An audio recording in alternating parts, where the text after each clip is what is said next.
This channel does not promote any violent, harmful, or illegal activities. All content provided by this channel is meant for an educational purpose only.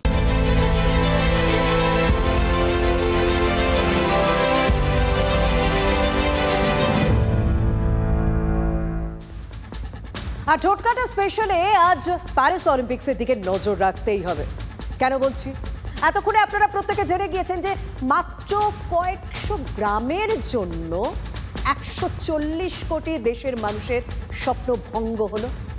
কিন্তু শুরুটা কি এতটা খারাপ হয়েছিল? না, আজ সকালটা কিন্তু এতটাও খারাপ ছিল না, কারণ সকাল সকাল দিল্লির মাটিতে পা রেখেছে ইতিহাস।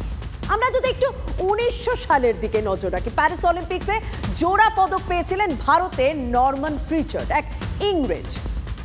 এক অলিম্পিক্স থেকে কোনো ভারতীয়ের জোড়া পদক জেতার নজির তৈরি করেছেন 22 বছরের শুটার মনু বাকের। আজ সকাল 9টা 20-তে দিল্লি বিমানবন্দরে নামেন। ওই যে বললাম না, সকালটা খারাপ ছিল না। সঙ্গে কোচ যশপ্রীত রানা। বৃষ্টি উপেক্ষা করে সেখানে শখানেক মানুষ অপেক্ষা করছিলেন। মানুষের আবেগ এখন জড়িয়ে প্যারিস অলিম্পিক্সের সঙ্গে। হ্যাঁ, যদিও টি-20 বিশ্বকাপ জিতে দেশে ফেরা ভারতীয় দলে যে অভ্যর্থনা হয়েছিল তার সঙ্গে কোনো তুলনায় চলে না, কিন্তু ঢোল বাজিয়ে নাচে গানে মনুকে স্বাগত জানানো হয়। আর স্বাভাবিকভাবে মেয়ে এতটা সফল, তার বাবা মা ছুটে গিয়েছিলেন সেখানে। অলিম্পিক্সে 10 মিটার এয়ার পিস্তলে ব্যক্তিগত এবং মিক্সড ইভেন্টে ব্রোঞ্জ পেয়েছেন মনু। 25 মিটার পিস্তলে শেষ করেন 4 নম্বরে।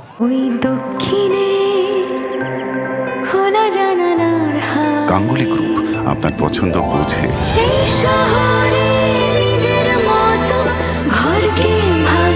গাঙ্গুলি গ্রুপ, ভরসার বসতবাটি। সকালটা ভালো ছিল, কিন্তু কিছুক্ষণের মধ্যেই স্বপ্নভঙ্গের মহা ধাক্কা। মাথায় যেন আকাশ ভেঙে পড়ল। বারবার বলতে হচ্ছে, 140 কোটির দেশ অলিম্পিক্স থেকে যখন 3, 4, 5টা পদক জিতে আসে, তা নিয়েই আমরা সুখে মাতি, আনন্দে মাতি। তাকে ঘিরেই আমাদের স্বপ্ন দেখতে হয়। কিন্তু গত রাত থেকে আমরা একটা অন্য স্বপ্নে বিভোর ছিলাম। 4 বারের বিশ্ব চ্যাম্পিয়ন, গতবার অলিম্পিক্সে সোনা জেতা জাপানের উই সুসাকিকে হারিয়ে যাত্রা শুরু করেছিলেন যিনি, তাকে ঘিরে আমরা নতুন করে স্বপ্ন দেখা শুরু করেছিলাম। পরের ম্যাচে ইউক্রেনের ওকসানা লিভাচকে 7 পয়েন্টে হারিয়ে সেমিফাইনালে ওঠেন। সেমিফাইনালে কিউবার গুজমা লোপেজকে হারিয়ে প্রথম ভারতীয় মহিলা কুস্তিগির হিসেবে অলিম্পিক্সের ফাইনালে উঠে যান ভিনেশ ফোগাট। স্বপ্নের জাল বোনা শুরু হয়ে যায়, সোনার স্বপ্ন। কিন্তু সকালে ভারতীয় অলিম্পিক্স সংস্থা একটি বিবৃতিতে বলে, অত্যন্ত দুঃখের সঙ্গে ভারতীয় দলের পক্ষ থেকে জানানো হচ্ছে যে কুস্তিতে মহিলাদের 50 কেজির ফাইনাল থেকে ভিনেশ ফোগাট বাতিল হয়ে গিয়েছে। ভারতীয় দলের পক্ষ থেকে সারা রাত ধরে চেষ্টা করা হয়েছিল ভিনেশ ফোগাটের যে বাড়তি ওজন রয়েছে তা কমানোর, কিন্তু আজ সকালে 50 কেজির থেকে কিছুটা গ্রাম বেশি ওজন হয়েছে ওর। আর এখনই ভারতীয় দলের পক্ষ থেকে এর বেশি কিছু জানানো হবে না। প্রাথমিকভাবে তো এটা জানানো হয়। ये हमारे हिंदुस्तान का दुर्भाग्य है, कितनी बढ़िया कुश्ती लड़के वो फाइनल में पहुंची और उसके बाद उनका वजन मात्र 100 ग्राम वजन उनका ज्यादा हो गया, जिसकी वजह से उनको डिस्क्वालीफाई कर दिया। वेट 2 दिन वो लड़ी हैं, उसके पहले उनका कांस्टेंट था। रात में क्यों वजन बढ़ गया, कैसे बढ़ गया, ये जवाब उनके न्यूट्रिनिस्ट ही दे पाएंगे।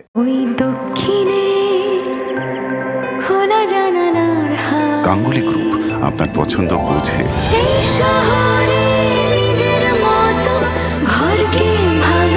গাঙ্গুলি গ্রুপ, ভরসার বসতবাটি। এটাই তো সব থেকে বড় প্রশ্ন। গতকালই তো ফ্লোরে নেমেছিলেন, একদিনের মধ্যে কিভাবে ওজন বেড়ে গেল ভিনেশের? কুস্তি সংস্থার সভাপতি বল সোজা ঠেলে দিলেন সাপোর্ট স্টাফদের দিকে। গতকাল সেমিফাইনালের পরই দেখা যায় ভিনেশের ওজন 2 কেজি বেড়ে গিয়েছে।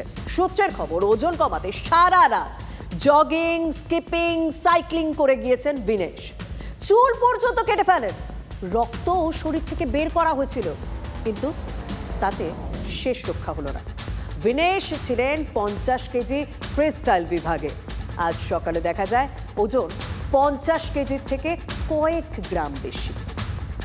অলিম্পিক্স থেকে ছিটকে গিয়ে ভেঙে পড়লেন বিনেশ। স্বাভাবিক, শরীরে জলের অভাব দেখা যাওয়ায় তাকে হাসপাতালে ভর্তি করতে হয়।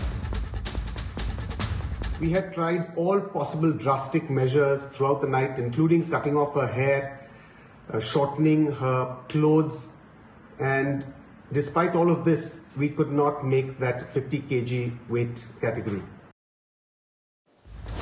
ভারতীয় দলের চিকিৎসক দিনেশ পারদিওয়ালের কথা তো শুনলেন, আর এবার শোনাবো বিনেশের জেঠু মহাবীর ফোগাতের কথা, আমির খানের দঙ্গল ছবির মূল চরিত্রের কথা। तो कोई इलाज तो नहीं इसका कोई। किस तरह कहना है तो मैं तो पास होता था, किस तरह वजन बढ़िया है, इतना क्या खाया था मैंने पता नहीं उन्होंने क्या खाया है। भाई कोई षड्यंत्र से गया है भाई ब्रजभूषण की फेडरेशन जोन बस जो देशा में की हो है भाई कुछ किए सब तो विनेश मिलने बाद में जो पता चलेगा। তবে এটাই প্রথম নয়, আরেক কুস্তিগির বজরং পুনিয়ার অলিম্পিক্সে যেতে না পেরের পেছনে ডোপিং এর ষড়যন্ত্রের কথা টেনে এনে বিনেশের এক সময়ের কোচ দ্রোণাচার্য মহাবীর কি বিনেশ অধ্যায়ের পিছনেও কোথাও ষড়যন্ত্রের ইঙ্গিত করলেন। শুনুন তো তার বক্তব্য। কুস্তি ফেডারেশনের প্রাক্তন সভাপতি তিনি কি বলেছেন? তিনি বলেছেন বিজেপির প্রাক্তন এমপি ব্রিজভূষণ শরণ সিং এর বিরুদ্ধে যৌন হেনস্থার অভিযোগে আন্দোলনে নেমেছিলেন কুস্তিগিররা। তার তিন মুখ ছিলেন विनेश फोगत, बजरंग पुनिया और साक्षी मालिक। दुनियार दरबार থেকে দেশের জন্য বহু পদক জিতে আসা তিন কুস্তিগির টেনে হিচড়ে বিনেশদের তুলে দিয়েছিল পুলিশ। সেই ছবি গোটা দেশ দেখেছিল। তখন কেন্দ্রীয় সরকার নীরব ছিল। বিনেশের অলিম্পিক্স থেকে বাতিল হওয়ার পিছনেও কি কোথাও ষড়যন্ত্র রয়েছে? প্রশ্ন উঠতে না উঠতেই এক স্যান্ডেলে পোস্ট করলেন প্রধানমন্ত্রী, লিখলেন আরো শক্তিশালী হয়ে ফিরে এসো, আমরা সবাই তোমার সঙ্গে আছি। ঘন্টা খানেক পরে পোস্ট কেন্দ্রীয় স্বরাষ্ট্রমন্ত্রী অমিত শাহেরও। তিনি কি লিখলেন? অন্যবারের মতো এবারও জয়ী হয়েই ফিরে আসবে। আর এ রাজ্যে রাজনীতিতে পড়বে তা তো স্বাভাবিক। এর আজ সংসদে পড়ল। সংসদের অধিবেশন শুরু হতেই হইচই শুরু করে দেন বিরোধীরা। কংগ্রেস, তৃণমূল, আপ সবাই এক সুরে সুর মেলালেন। कोई भी खिलाड़ी जब इतना पास आता है ओलंपिक गोल्ड जीतने के, और उसके बावजूद जब आप किसी भी तरीके से खेल ना सके और पीछे रह जाए तो फिर मन तो है बहुत टूटता है, दिल बहुत टूटता है। वो उनके साथ साथ पूरे भारतवासियों का दिल जो है वो टूटा है।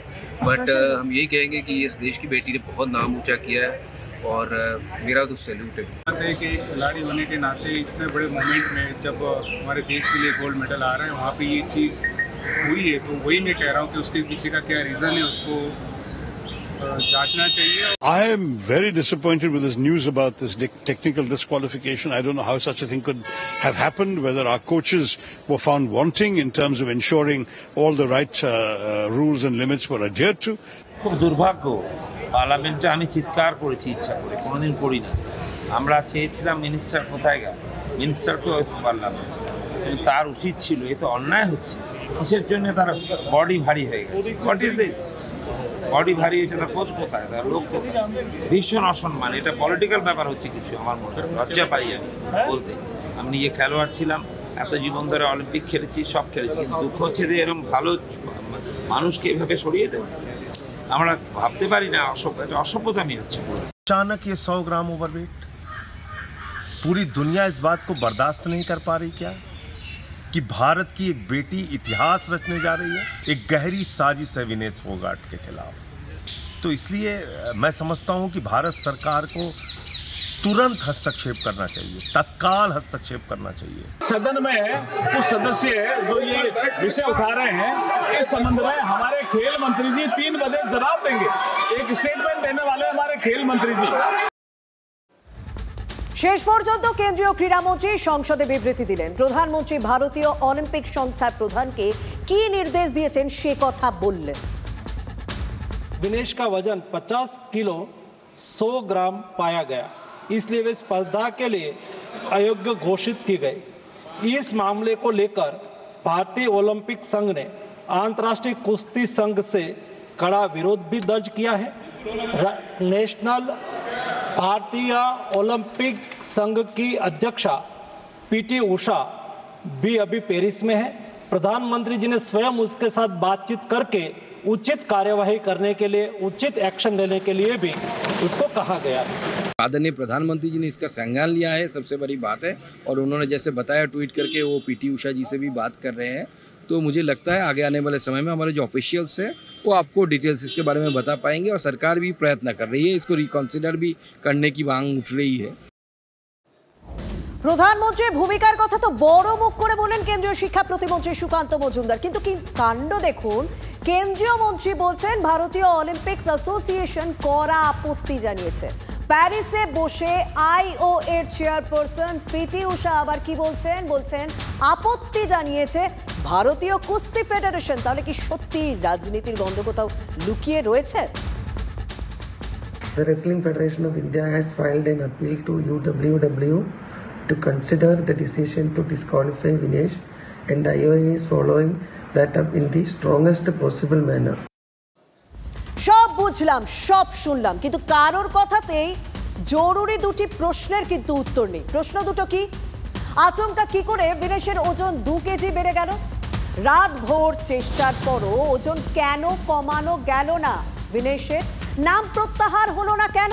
তাহলে তো রূপ অন্তস্থ আসতো। আর সেসব প্রশ্নের উত্তর না দিলেও কেন্দ্রীয় ক্রীড়ামন্ত্রী বড় মুখ করে বললেন বিনেশের পিছনে সরকার কত খরচ করেছে। जहां तक उनकी तैयारी हेतु सहायता का प्रश्न है, भारत सरकार ने विनेश फोगाट की उनकी आवश्यकता के अनुसार ऑलेर अकोच कोच के रूप में उसके साथ थे, वैन पैट्रिक लॉम्बार्ड स्ट्रेंथ और कंडीशनिंग विशेषज्ञ, अश्विनी जीवन पाटिल फिजियोथेरापिस्ट, मयंक सिंह गरिया स्ट्रेंथ और कंडीशनिंग विशेषज्ञ, शुभम और अरविंद स्पारिंग पार्टनर। इनको पेरिस ओलंपिक चक्र के लिए कुल 70,45,775 की वित्तीय सहायता दी गई है। এক কথা এটাই বলতে হয়, আমরা কি দেখলাম? আমরা দেখলাম ওজন বেশি থাকায় বিনেশ অলিম্পিক্স থেকে ছিটকে গেলেন, স্বপ্ন ভাঙল। ইউনাইটেড ওয়ার্ল্ড রেসলিং এর সভাপতি নেনাদ লারোভিচ কি বলেছেন জানেন? বলেছেন নিয়ম সবার জন্য সমান, নিয়মের বাইরে যাওয়া সম্ভব নয়। ভারত আবেদন করেছে, কিন্তু তাতে কিছু বদল হওয়ার সম্ভাবনাই নেই। কিন্তু হঠাৎ বিনেশের ছিটকে যাওয়ার ব্যাখ্যা দিতে গিয়ে তার পিছনের খরচের বহরটা কেন শোনাতে গেলেন কেন্দ্রীয় ক্রীড়ামন্ত্রী? বিরোধীরা মন্ত্রীর কথার ব্যাখ্যা চেয়ে না পাওয়ায় ওয়াকআউট করতে বাধ্য হন। এই মেয়েটি যদি পদক পেয়ে যেত তাহলে দেশের মুখ উজ্জ্বল হতো এবং বিজেপি কোম্পানির মুখ পুড়ে যেত, এবং এই তুলনাটা আসতো এই নির্যাতিতারাই পদক নিয়ে আসে। এখন সেইটা অ্যাভয়েড করার জন্য কোনো বৃহত্তর চক্রান্তে মেয়েটিকে ছিটকে দেওয়া হলো কি না, এটা ক্রীড়া প্রশাসনে যারা আছেন সেই সচেতন ব্যক্তিরা তদন্ত করে দেখুক। দিকে দিকে কীর্তি কাণ্ড ভরে ভরে পাওয়া যাবে, আর যত কাণ্ড যেন জোড়া ফুলের বাগানে, গুণে শেষ করা দেয়।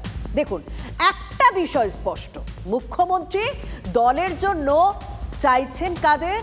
বিবেকবানদের, কিন্তু পাচ্ছেন কি? বাঁকুড়ায় এবার সেই প্রশ্নই উঠল রানীবাঁধের ঘটনা থেকে। সেই যে কথায় বলে ছিল রুমাল হয়ে গেল বেড়াল, তেমনই কাণ্ড অনেকটা। সেখানে ছিল বন দপ্তরের কোয়ার্টার, অভিযোগ সেসব ভেঙে গুড়িয়ে দিয়ে তৈরি করে ফেলা হয়েছে বিশাল বাড়ি। কার?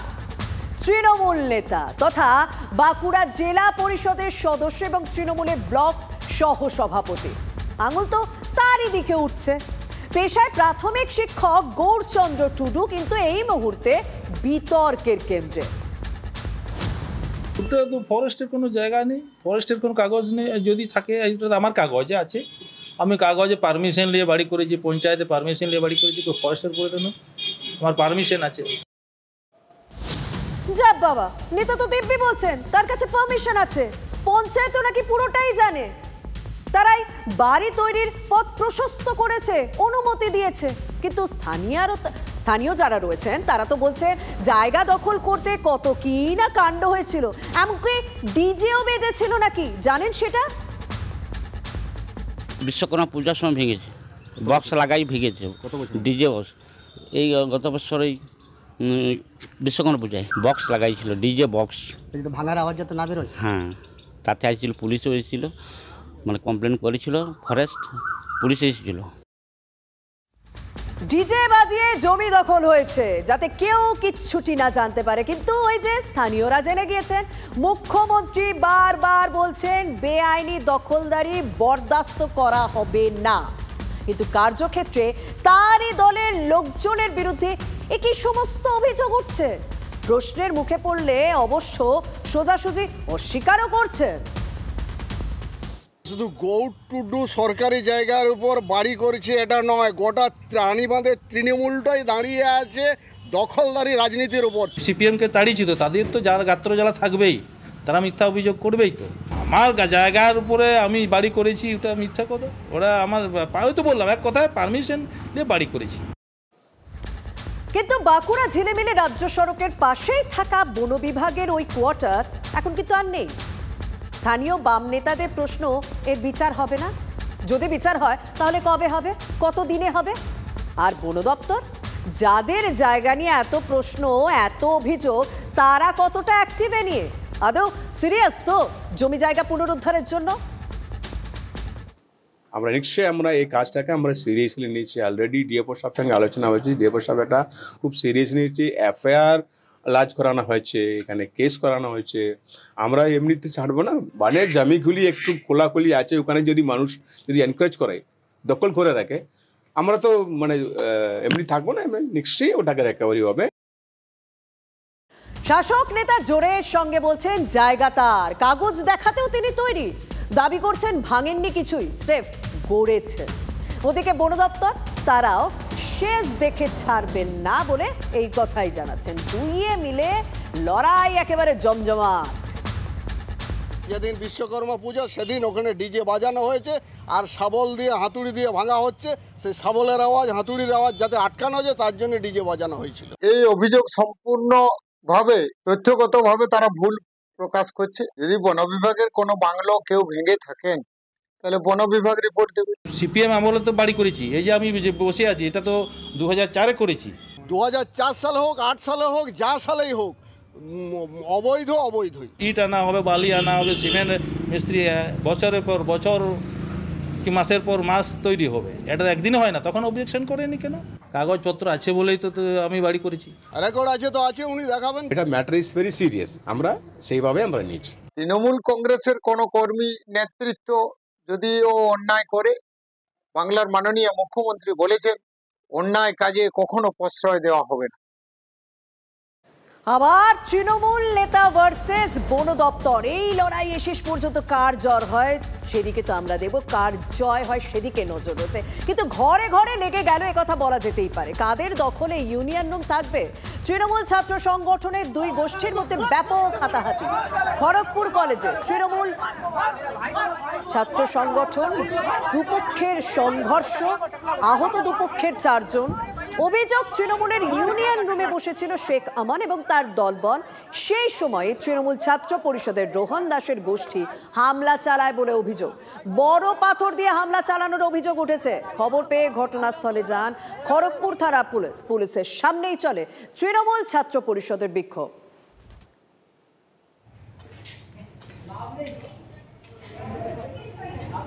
এদিকে ফের সেচ দপ্তরের দায়িত্বে মানস ভূঁইয়া। জলসম্পদ উন্নয়ন ও জলপথ পরিবহনের দায়িত্বও গেল মানস ভূঁইয়ার হাতে। মন্ত্রিসভায় আরও দায়িত্ব বাড়ল চন্দ্রিমা ভট্টাচার্যের। পরিবেশ দপ্তরের দায়িত্ব দেওয়া হয়েছে চন্দ্রিমার হাতে। তথ্য প্রযুক্তির পাশাপাশি বাবুল সুপ্রিয়কে দেওয়া হলো শিল্প পুনর্গঠন দপ্তর।